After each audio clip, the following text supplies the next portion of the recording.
Welcome back to the detailing bay and to the first of what is going to be a series of episodes with our project car behind us. So we've got this 2004 Golf R32 Mark IV, and it's a bit of a classic. Is it considered a classic, Dave, yet? Or a future classic, it's on the border, classic, isn't it? It's coming up for its 20th birthday on the 24th of Feb, so that's about a month away. And it's nearly hit 100,000 miles. So we thought we'd get rid of the dust. We're going to keep everything as it is. Most of it's stock, but we're just going to give it some TLC. So as we go through the episodes, we'll take the interior out. We'll do a proper wheel off clean, and we'll take you through the products that we're going to be using. Condition of it actually is not too bad, Dave, is it really? No, not at all. It has had some, we noticed, it has had a little bit of spray work. Yeah. There's no apparent rust. We'll have a closer look. We can have a look at the spray work and see if that needs that one step further, a little bit of wet sanding possibly, but we'll get to that as we do a bit of correction work and a little bit more inspection. We need to get it cleaned up, get the surfaces immaculate, really. Yeah, the purpose of the video and the TLC we're going to give it as well, it's not like we're going to win any awards, you know, we're not going to be proper restoring it or anything. We're just going to work with what we've got, so we're not going for any new paint or anything. We're just going to use cleaning products to make it as best as it can be. Yeah, it kind of like, you know, you bought the car, you're not throwing thousands at it getting it, because you could go to the point and look at like it's come out of factory, but I always feel it loses a little bit of charm doing that as well. It's a 20-year-old car. Yeah. Let's get it as good looking as you can without, you know, going too far to the point where you're throwing paint at it. You're like, let's change the headlights for new ones. Exactly. It's quite an interesting one for us viewers from that perspective, because we don't all have the skills of being able to paint, refurb things. Or the cash flow as well. Well, I mean, ultimately, by the end of it, there's obviously going to be certain costs involved, machines and products and so on, but nowhere near what it would cost if you were going to... And the important thing is, everything that we're going to use, any DIY user can potentially use it. So there's no special skills needed. You know, when it comes to correcting, you know, that's a bit of an artwork, but there are still DIY kits that any DIY user can use. Yeah, you're just taking your time, you're doing it slower and, slowly get there. Yeah, exactly. So let's crack on and have a look inside, shall we? Yeah. So the first thing I'm noticing is it's a light grey colour interior. Yeah. So I want to get the seats out, carpets out, and then we can treat everything properly in the booth, can't we? Yeah. We've also got a bit of a stitching issue here. Yeah, it's the only point where, for OCD reasons, and it's not a big repair, I don't think it's going to be too expensive. I think it'd be worth getting someone in to just sort that out. Yeah. Apart from that, she's looking pretty tidy. She is.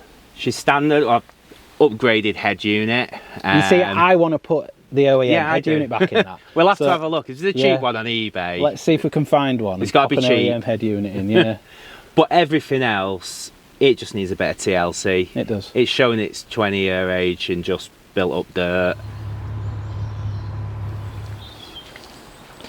So where's the bonnet catch on these, Dave? Oh, there we go. Struts as well. Nice. They are, to a degree, looked after, aren't they? Yeah, I'm looking. I mean, it's not too shabby, is it? But there's a couple of things, like there's a missing panel here. We could probably source one of them somewhere, hopefully. Should be cheap. We can find an eBay. And I think just a gentle clean, nice dressing on there. I've got a few in mind. Well, we're not going for anything like glossy and sticky though, are we? I like to see an engine. Go OEM. Yeah. We just want to bring that like you bought that new, and you'd be able to pretty much get it to that point. And then just getting brushes in all these little crevices, and it doesn't sound like much, but once you've done it, it's satisfying. It does look good. Yeah. But yeah, just give it a good deep clean. Some brushes into there, nice dressing on there, nice natural finish. Is this stock then? Has it got an upgraded air filter, do you think? No, it's exactly as it was. What a lump. It's one of the best sounding engines as well, isn't it? It is a big heavy lump. Yeah. It's sitting there really far forward. Let's look at the outside first. We'll start with a proper deep clean, decontamination of the paint. So what kind of equipment are we going to need? So we're going to start with do a pre-wash. We can be a little bit stronger just to make life a bit easier. It's still paint safe, but it's going to get a lot of the grime off. We're not concerned about what old waxes or sealants are on there. Yeah, so we can go straight in with quite a heavy mix of snow foam, for instance. Get all that done, get it to a clean level. We can do a decon on it as well, like an iron fallout remover, just to pick up anything there. Yeah. We'll have a check the lower parts, maybe might need a tar remover as well, just to get the lower parts, maybe on the sills, to get them cleaned up. So in theory, by the end of this episode, we'll have it ready to take back inside into the bay. We'll show you what kind of equipment we're going to be using and the products, and we'll talk through them as we're using them. Bit of Bilhamber Auto Foam, just give it that little bit of extra strong wash. Wide mouth lance. A Garage Therapy shampoo, nice pure shampoo, and a little bit of Chemical X by Alchemy. A bit of tar if we've got it at the bottom sides from Geon. So with the foaming, it's important to get it all over, leave no corner unturned. So even if you have to go around it a couple of times, it's definitely worth paying extra attention to arches, grills, and the underneath, wherever you can get to. Let the foam dwell for a little bit now. 5 to 10 minutes in this temperature should be fine. And as you can see, bits of dirt are coming off, but the cow isn't overly dirty, so we'll get this rinsed off shortly. And the rinsing process, very much like the foaming, you want to get everywhere, make sure you're getting all the dirt, loose, gravel, anything that the foam has brought off. Paying extra attention to grills, arches, and your wheels. Pre-wash is done. Yep. 2 bucket wash. There we go. Let's go for it. So onto the washing side. We'll both do this. Just nice steady wash, taking it easy, making sure all the areas, again, like all the other processes, you've gone to every length to ensure that as much dirt has been removed. Using brushes like the Valet Pro inch round brush for the exterior badges. And it's time to rinse off. This will be the final rinse. Pay extra care to make sure you've removed everything that you've applied.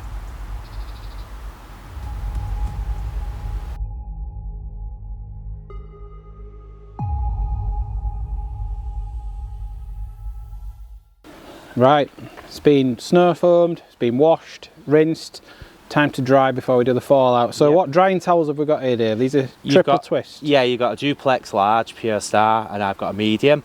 I'll do the lower parts because the bigger ones aren't ideal for when you're getting lower down. Right, okay. So you do top, I'll do the bottom. There it is. So as you can see, Rich has got a bigger one than me. That's because he's doing the top half. I've got a slightly smaller one to do the sides and lower parts. This prevents it from dragging on the ground. As Rich has demonstrated there how quick with a larger towel you can dry. Pay extra attention to any corners, rubbers or seals. It's really important to make sure you get as much water out because you don't want this dripping down later.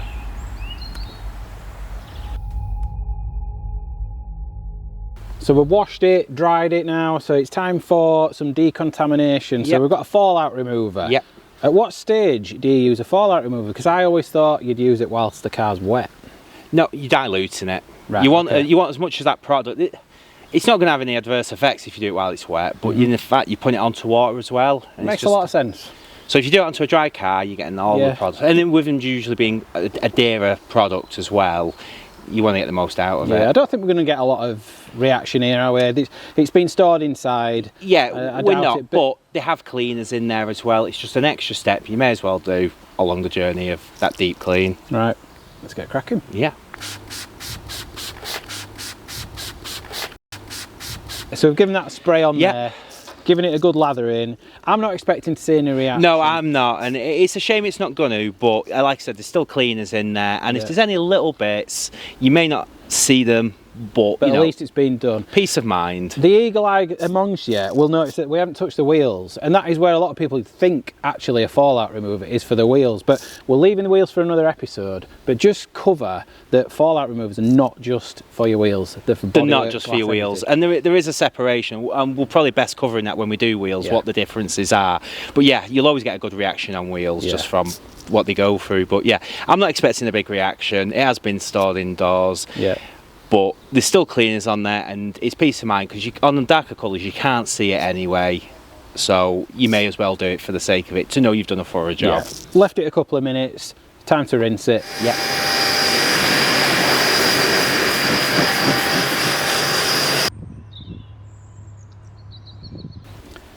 So yeah, as suspected, we didn't see any reaction, but if it was a white vehicle or it had been parked outside, you'd have probably got a bit more of a reaction. But it's that typical purple. For the sake of 20 minutes going around the vehicle, it's peace of mind. If you want to do it proper, you want to do it, especially if you're going to be machining afterwards. Yeah. It's just worth it for that extra 20 minutes. And then now we've got it to a level now where it's as clean as we're going to get it outdoors. Let's roll it inside, get a bit more light on it. Yeah. We can then focus on the claying and also inspect the lower parts for tar as well. So clay and tar next. So she's now inside. Let's get some tar remover on there and some clay. Yeah. You're already gloved up. It's probably sensible in it to get some gloves on. Especially with tar removers, yeah. Cool, right, let's crack on. To the touch, doesn't feel too bad, does it? No, that's why we're going to go with not the most aggressive tar remover. Yeah, I was going to say, you've chose this for us. It's the Geon or Geon? Geon. Geon. Q2M tar. So this is a more gentle approach to tarring, is it? Yeah, I mean, there's even more gentle approaches out there, but this is just nice in the middle. We don't need heavily aggressive tar removers like some that are available out there. Right, okay. So, spray and it's all ready to go. Yeah, give it a little spray. And just give it a second or two just to work its magic. Yeah, because some of them you have to leave for quite a while, don't you? How long are you going to leave this? It depends. With doing it indoors, you've not got the risk of the sun dry. You don't want it to dry out. Very harmful to your paint. Even the more mild tar removers will be. But you do want to give it a few seconds just to make work at the... Do its magic. Yeah. So I'd give that a wipe now and it'll be... Smells nice. Yeah, it's got like a nice citrusy, isn't it? yeah.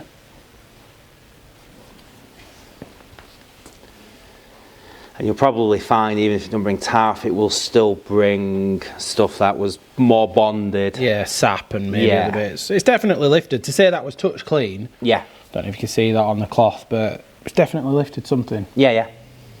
Right, is it worth doing the higher portions? I usually give the cloth a quick spray and just give it a little wipe over. Just lifts anything that might be. Right, let's get that done and then we can tick tar off as well. Yeah.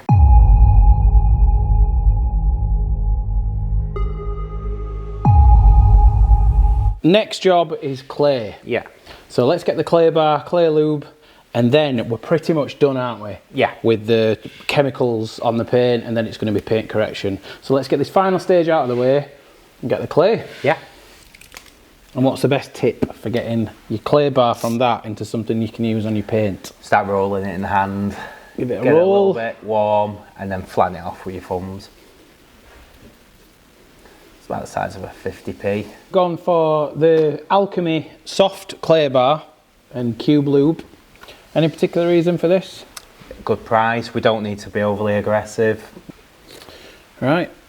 Start here and we'll work our way around. Yep.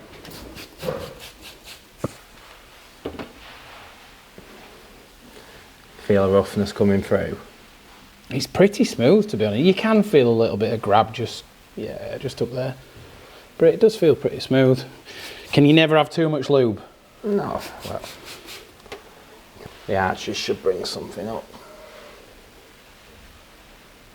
I'm not going to touch the lower lip of those arches just yet because I don't want to drag loads of grit around. So I'm trying to stay to the cleaner parts. Something up.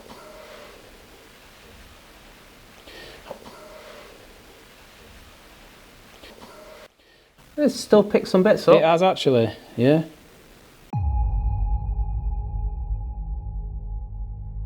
There's no more products we can use really now, is there, on the paint? Well, you can tell now, everything's off. There's nothing else we can do apart from use abrasives now, get the polishing on it. So we know it's well prepped. We'll see you on the next episode when we start machine polishing. If you're interested about any of the products that we've used, we'll put links in the descriptions. Make sure you give us a like, subscribe, and we'll see you on the next one.